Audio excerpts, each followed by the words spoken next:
સુદામો પેલી પોટલીને પોતાની બગલમાં દબાવે અને ઠાકોરજીએ ઝપડાક મારી પોટલી લઈ લીધી અને એ પોટલીની એક ગાંઠ છોડે. એમ કરતા કરતા એક એક પ્રશ્ન સુદામાની દરિદ્રતાના જે કારણો હતા અને એક એક ને યાદ કરાવે મારો નાથ. અને છેલ્લી ગાંઠ છોડતા એમ કહે કે મેં તને એમ કહ્યું હતું કે સુદામા મને ભૂખ લાગી છે, તારી પાસે કઈ હોય તો આપ. અને તે એમ કહ્યું હતું કે ના મારી પાસે કાંઈ નથી. અને મેં પૂછ્યું તારું મુખ કેમ હલે છે? ત્યારે તું એમ બોલ્યો કે એ તો ઠંડીના કારણે દાંત ખકડે છે.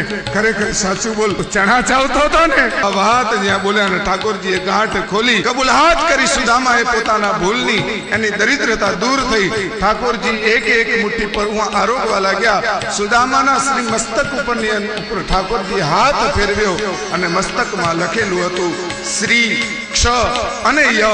ઠાકોરજી હાથ ફેરવી અક્ષરોને ફેરવી નાખ્યા અને લખી નાખ્યું યક્ષ શ્રી. સુદામાના જીવનની અંદર યક્ષ અને શ્રીનો પ્રાપ્ત